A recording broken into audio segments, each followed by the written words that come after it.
Hey there, this is Teacher Ola Podcast, episode 243, How to Activate Your Vocabulary.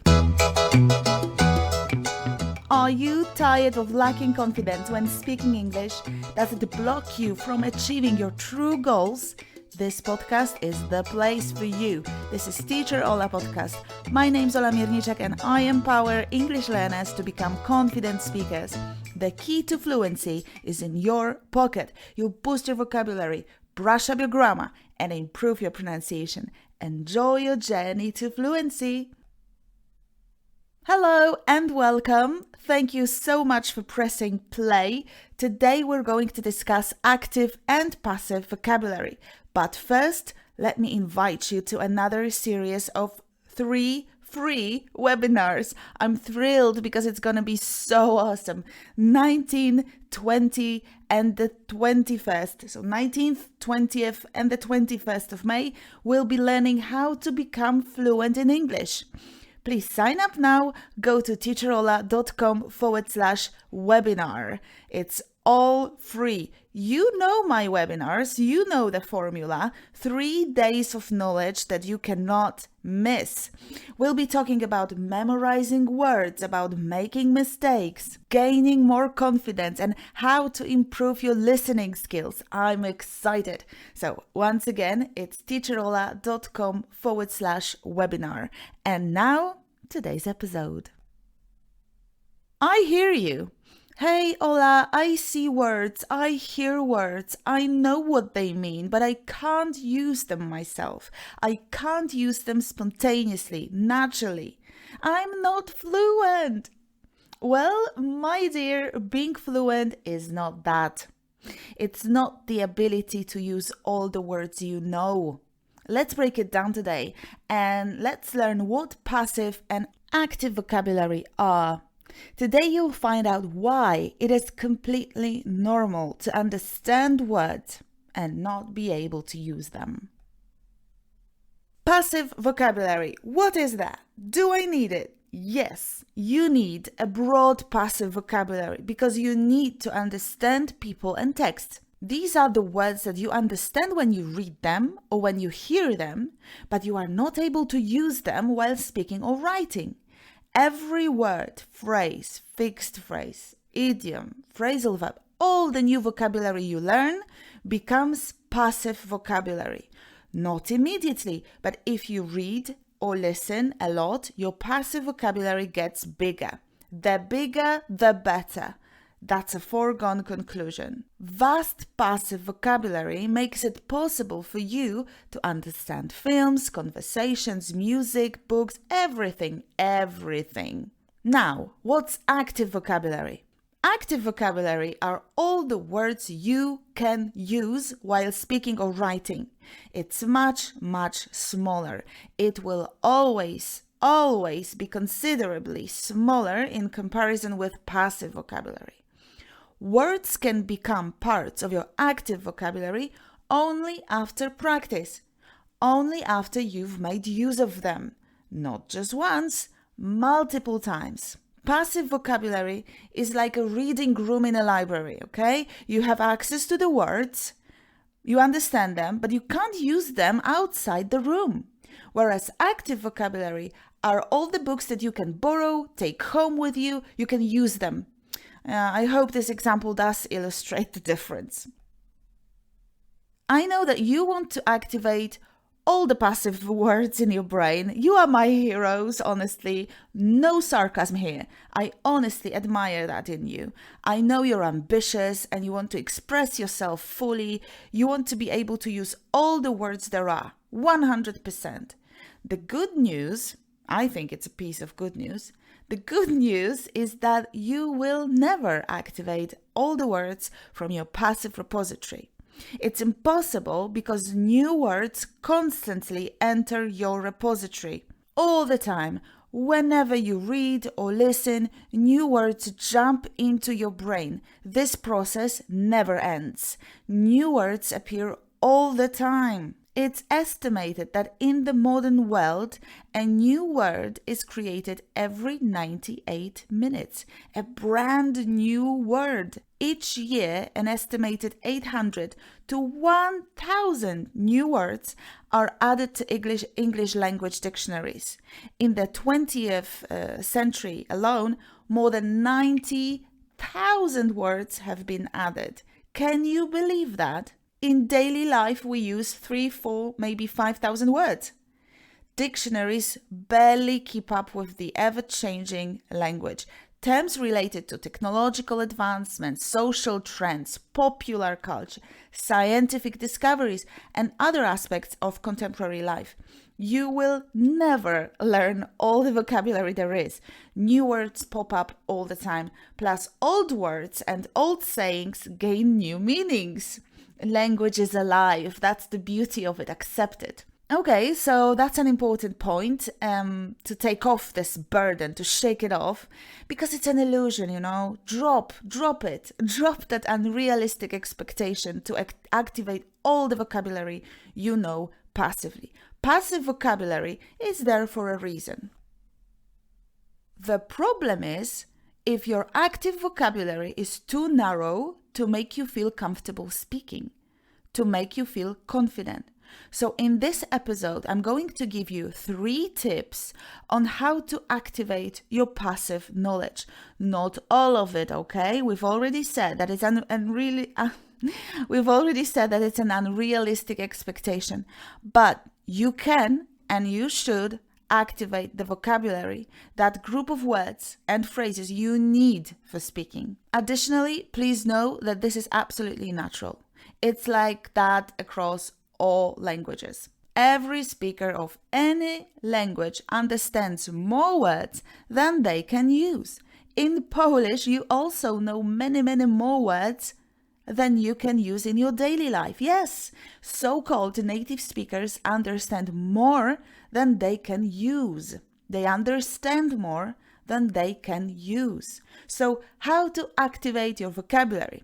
Here are my 3 action steps, practical tips. Let's go. 1. Don't learn new words. Don't learn new words. Today's episode is not about how to memorize new words and how to use them actively. No, it's about learning to use words you already know.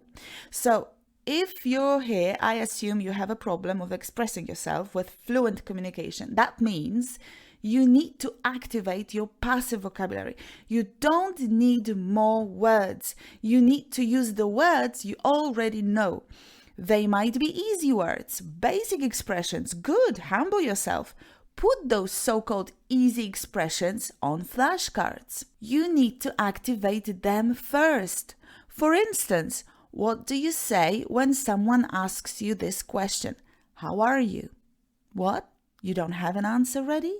Practice that. For instance, I'm good, thanks, you. Or, can't complain. Or, could be better. Practice out loud. Say it out loud. Always, every flashcard, say them out loud. Now next. 2. Spaced repetition with flashcards. Spaced repetition with flashcards. Okay, so if you need to learn more about spaced repetition, go to another episode of Teacher Ola podcast, episode 149. 149. It's titled Remember What You Learn, Spaced Repetition. You can also Google Teacher Ola podcast spaced repetition and you'll find episode 149. But in a nutshell, spaced repetition is a system of repeating vocabulary or grammar or anything. It applies to any knowledge you need to absorb, not only languages. Medicine students use it, for instance. You can use Anki application for it. Anki applies spaced repetition and you don't have to think about it. Just start the app and do your thing. The problem is you need to prepare your own flashcards. So now, the tip is to prepare flashcards with words you really need. Don't place on the flashcard the vocabulary there is, all the vocabulary there is. Just focus on what you really need. Do you need English for business, finances, travel, small talk. What do you need English for? For work? What industry? Legal English? Music English? Think about all the situations you get to speak and make flashcards with the words you really need. Please remember, you need to put the whole sentence on the flashcard. The words won't cut it. It won't suffice. You need to see how this word works in a given context, in various tenses. Make sentences in past, present, future, in conditionals, with modal verbs, in passive voice, in repeated speech. Use indirect questions. Generally, make questions on your flashcards, all kinds of questions. That's very important. Direct, indirect, subject, object question, tag questions. See? This way, not only do you learn vocabulary, but also you repeat your grammar. Good. And go back to your flashcards every day. Not all of them every day, in specific order. The words you don't know well are repeated more often. Please listen to episode 149 to learn details. Tip number 3, prompt. Speaking is like riding a bike. You can't learn it in theory. At one point, you have to grab that bike and have a ride. You'll fall down a few times. You'll make some mistakes. Sometimes you fall even if you're advanced.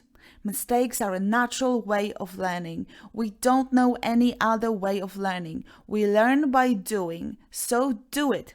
Speak. But now, what? What shall I speak? Here come the prompts. So what I want you to do is to make use of your beautiful imagination. Imagine yourself speaking English at the airport, at the restaurant, in a meeting, in a Zoom call, at work, in the office kitchen, wherever you need English. It depends on you and your goal. Let's say today I want to practice speaking with my colleagues in that kitchen in the office. Okay, let's think. They always ask me about my weekend. Okay, I'll prepare something. And imagine you are having this conversation now and prepare the sentences. Say them out loud in the shower, while walking, while cooking, while running, while cleaning, before bed. All the tips I'm giving you right now can be developed and explained in detail. I don't have space for it now, but please trust me. There is a reason why speaking out loud to yourself while walking outside or just before bed is really good for your memory. Just trust teacher Ola, okay? Please. You'll see radical improvement in the way you speak. Radical and fast improvement, but you need to do it every day. Honestly, the hardest part is to remember to do it. That's why I say make prompts. Prompts should appear on your fridge, on your mirror, on your laptop. Prompts depend on you and your big goal. It could be, for example, make a small talk with a colleague. Make a small talk with a client from the UK. Talk about the weather. Give a presentation. Make 4 different conditional sentences with the word ultimate. Describe what you're doing right now. Talk about your big goals.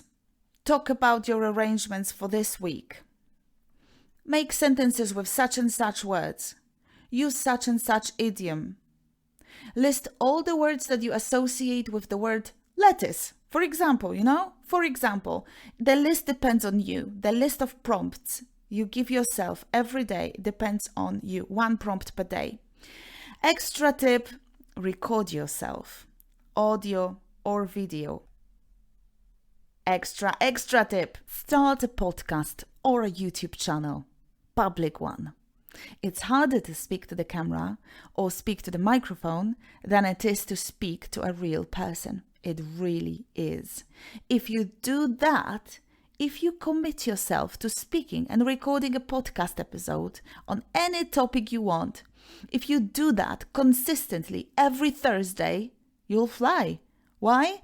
Because you'll do it regularly, because you'll go out of your comfort zone, because you can re-listen and improve, because you'll do something very, very difficult. And after that, speaking with people, sorry for my voice, I got excited.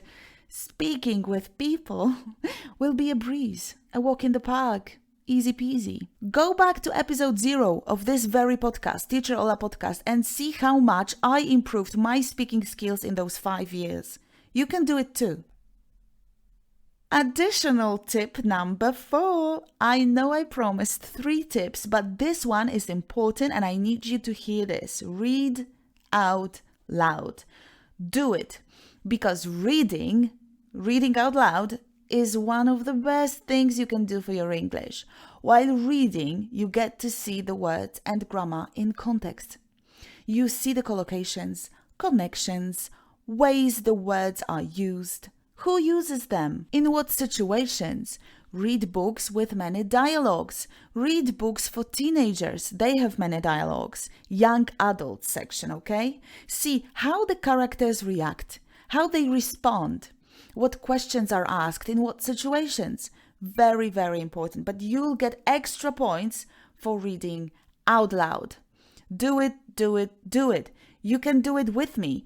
Currently, I'm reading a book in English on TikTok. I do live reading every night, every day at about 9 p.m. Usually I show up before 9, like 10 to 9. So see you there. Nevertheless, read out loud on your own. Time for your practice. As always, in this podcast, I'll ask you now to listen carefully and then repeat the sentences out loud. Let's go. Today you'll find out why it is completely normal.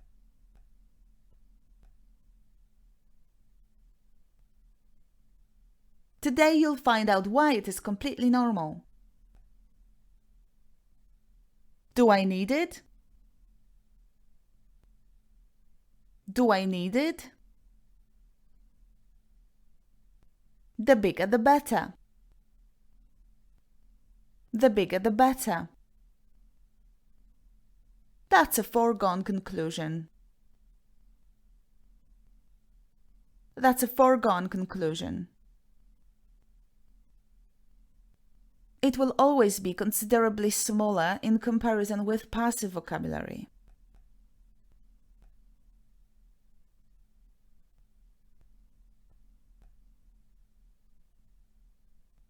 It will always be considerably smaller in comparison with passive vocabulary.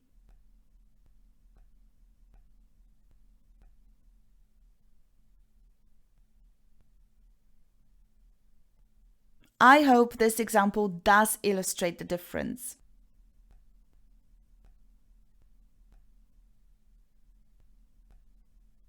I hope this example does illustrate the difference.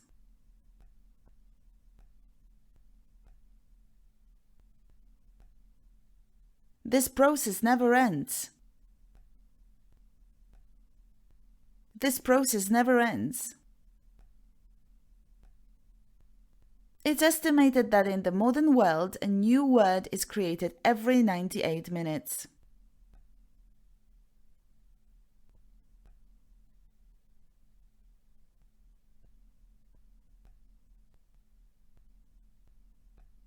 It's estimated that in the modern world, a new word is created every 98 minutes.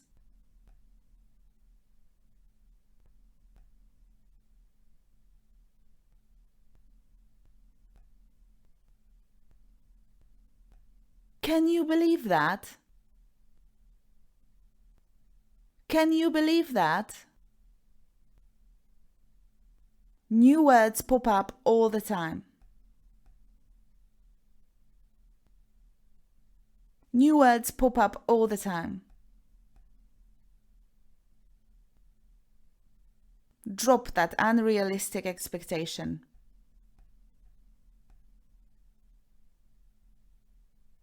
Drop that unrealistic expectation.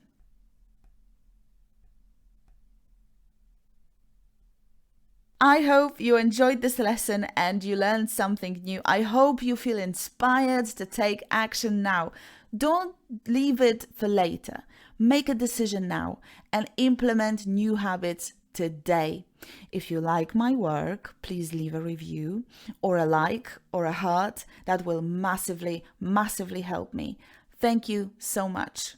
Sign up for my free training. Go to teacherola.com/webinar and save your spot. I'll teach you how to speak English with ease. 19th, 20th, 21st of May. teacherola.com/webinar, all free. Don't forget to download the worksheet. If you're a member of Top People, you'll already get my newsletter. If not, go and grab it at teacherola.com/243. I'll be back next week. Stay fearless, say it out loud, and take care. I'm your teacher, Teacher Ola, and you are listening to Teacher Ola Podcast. Bye for now.